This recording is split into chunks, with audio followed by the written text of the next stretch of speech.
नमस्कार मित्रांनो, स्वागत आहे तुमचं मंगेश नॉलेज कॉर्नर या युट्यूब चॅनलमध्ये. मित्रांनो, फेब्रुवारी 2024 मध्ये मुख्यमंत्री वयोश्री योजनेचा जी आर आला होता.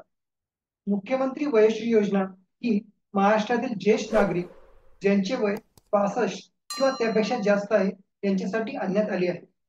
या योजनेद्वारे या ज्येष्ठ नागरिकांच्या खात्यामध्ये दरवर्षी 3,000 रुपये जमा करण्यात येणार आहे. या योजनेसाठी आता अर्ज करण्यास आता सुरुवात झालेली आहे. या व्हिडिओमध्ये आपण ही मुख्यमंत्री वयश्री योजना काय आहे, याचा फायदा काय आहे, अर्ज कुठे करायचा, कागदपत्रे इत्यादीची माहिती घेणार आहोत. हा व्हिडिओ शेवटपर्यंत नक्की बघा आणि चॅनलला जर नवीन असताल तर सबस्क्राईब नक्की करा.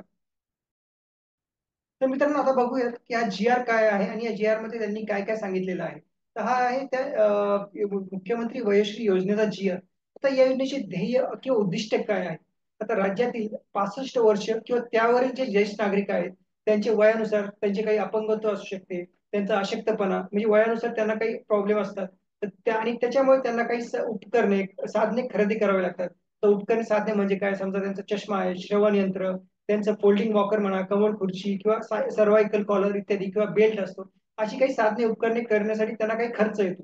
त्याच्यामुळे हा जो साधने उपकरणे करण्यासाठी येणारा खर्च म्हणा किंवा मग त्यांची जी मानसिक आरोग्य असू दे, मग ते मानसिक आरोग्यासाठी ते काही योगोपचार करतात, तर योगोपचार केंद्र किंवा मनस्वास्थ्य केंद्र. तर हे जे मनस्वास्थ्य केंद्र किंवा योगोपचारचे केंद्र आहेत ते शासन मान्य असले पाहिजे. तर तिथे जाऊन तुम्ही जर काही प्रशिक्षण घेतलं, काही त्यांची ट्रीटमेंट घेतली, तर तिथे तिथे त्यासाठी येणारा खर्च, या सगळ्या खर्चासाठी वर्षाला 3,000 रुपये, वर्षाला 3,000 रुपये त्या ज्येष्ठ नागरिकांच्या बँक अकाउंट मध्ये जमा होणार आहे, म्हणजे बँकेच्या खात्यामध्ये जमा होईल.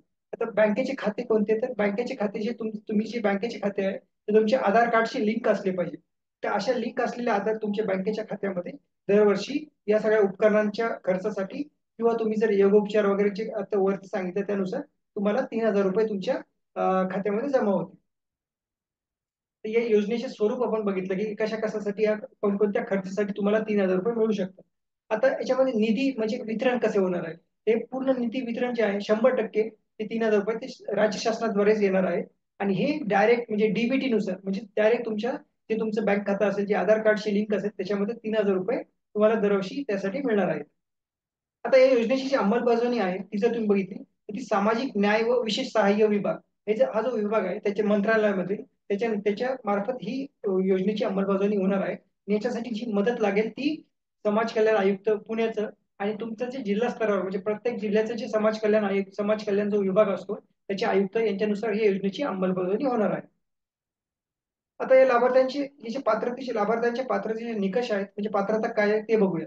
त्याच्यामध्ये काय सांगितलं त्यांनी की जर तुमचं जे वय आहे 31/12/2023 म्हणजे 31 डिसेंबर 2023 ला तुमचे 65 वर्ष पूर्ण झालेले पाहिजे किंवा मग त्याच्यापेक्षा ते जास्त असले पाहिजे. तर असे व्यक्ती त्यासाठी ज्येष्ठ नागरिक त्यासाठी पात्र आहेत. आता त्या व्यक्तीकडे त्यांचे आधार कार्ड असणे आवश्यक आहे किंवा जर तुमच्याकडे सध्या आधार कार्ड नसेल आणि तुम्ही त्या आधार कार्डासाठी जर अर्ज केलेला आहे तर त्याची जी नोंदणी पावती असते ती पावती जर तुमच्याकडे तुम्हाला ओळखपत्र म्हणून द्यावी लागेल. त्याच्यानंतर काय सांगितलं त्यांनी की लाभार्थी पात्रतेसाठी जिल्हा प्राधिकाऱ्याकडून म्हणजे जिल्हा प्राधिकरण जे आहे त्याच्याकडून तुम्हाला लाभत्र पात्रतेसाठी प्रमाणपत्र भेटले असेल किंवा तुमच्याकडे जे बीपीएल रेशन कार्ड असतं ते असेल किंवा मग तुम्ही जर राष्ट्रीय सामाजिक सहाय्य कार्यक्रम जो असतो इंदिरा गांधी त्याच्यामध्ये तुम्ही जर राष्ट्रीय वृद्धापकाळाची निवृत्ती वेतन योजना असते त्याच्यानुसार जर तुम्ही पात्र झालेला असता तर याच्यात तुम्ही काही पुरावे त्यासाठी सादर करू शकता. नंतर त्यांनी उत्पन्नाची मर्यादा पण सांगितली आहे की तुमचे जे ज्येष्ठ नागरिक त्यांचं जे वार्षिक कुटुंबाचं उत्पन्न असेल ते 2 लाखाच्या आत असायला पाहिजे. आणि तसंच तुम्हाला याबाबतची स्वयं घोषणापत्र पण तुम्हाला द्यायचं आहे म्हणजे जे सेल्फ डिक्लेरेशन असतं की माझं उत्पन्न माझ्या कुटुंबाचं उत्पन्न हे 2 लाखाच्या आत आहे तर हे तुम्हाला त्याच्यासाठी द्यायचं आहे. आणि त्याच्यानंतर त्यांनी अजूनही काही सांगितलेलं आहे की तसंच त्याच्यामध्ये काय आहे, समजा मागच्या 3 वर्षांमध्ये तुम्ही स्थानिक स्वराज्य संस्था म्हणजे तुमची नगरपालिका, महानगरपालिका, ग्रामपंचायत असो किंवा मग तुमचे सार्वजनिक म्हणजे सरकारचे अजून काही उपक्रम असतात, त्या उपक्रम सार्वजनिक उपक्रम असतात त्याच्यामध्ये जर तुम्हाला असं ते उपकरण म्हणजे समजा तुमची व्हीलचेअर असू दे किंवा कोणतं उपकरण जर तुम्हाला ऑलरेडी भेटलेलं असेल तर मग तुम्हाला परत ते पैसे मिळणार नाही. समजा तुम्ही ऑलरेडी घेऊन घेतलेलं असेल पण आता तर मग तुम्हाला ते मिळणार नाही. त्याच्यासाठी त्यांनी ही अट टाकलेली आहे. आणि जर तुमच्या खात्यामध्ये आता तुम्हाला त्याचा काय पुरावा सादर पण करायचा आहे. जसं की समजा तुमच्या खात्यामध्ये 3,000 रुपये जमा झाले तर ते आणि तुम्ही काही त्याचं उपकरण घेतलं किंवा तुम्ही काही ट्रीटमेंट घेतली तुमच्या योगोपचारमध्ये जाऊन मानसिक स्वास्थ्यासाठी तुम्ही काही केलं त्यांच्या जे सरकार मान्य केंद्रामध्ये ते जाऊन तर तुम्हाला त्याचे पैसे तुम्हाला भेटले, तर पैसे भेटल्यानंतर तुम्हाला त्याचा पुरावा पण द्यायचा आहे की त्याची जी समजा पावती असेल, त्याचं जे इन्व्हॉइस असतं ते तुम्हाला 1 महिन्याच्या आत म्हणजे 30 दिवसांच्या आत तुमचे जे समाज कल्याण विभाग असेल तिथे जाऊन सहाय्यक आयुक्ताकडून तुम्हाला ते तिकडे त्या विभागामध्ये तुम्हाला सादर पण करायचं आहे. आता याच्यासाठी या योजनेसाठी त्यांनी जी आवश्यक कागदपत्रे सांगितली ती कोणती? तर त्यांनी सांगितलं की आधार कार्ड किंवा मतदान कार्ड म्हणजे तुमचे ओळखपत्र म्हणून आधार कार्ड, मतदान कार्ड आहे. तुमचं राष्ट्रीयकृत बँकेची जी बँक पासबुक म्हणजे तुम्ही जे बँकेचं खातं सांगणार आहात त्याचं ते तुम्हाला बँक पासबुक आहे. तुमचे स्वतःचे पासपोर्ट आकाराचे फोटो आहे. स्वयं घोषणापत्र म्हणजे सेल्फ डिक्लेरेशन जे असतं ते आहे किंवा शासनाने अजून काही जे ओळखपत्र तुम्हाला सांगितले असतील त्या ओळखपत्र तुम्हाला इथे चालू शकतात. तर या योजनेचा जो अर्ज करायचा आहे तो कसा करायचा आहे? तर या योजनेचा अर्ज करण्यासाठी आपण बघू तर आपण तो अर्ज कुठे करू शकतो?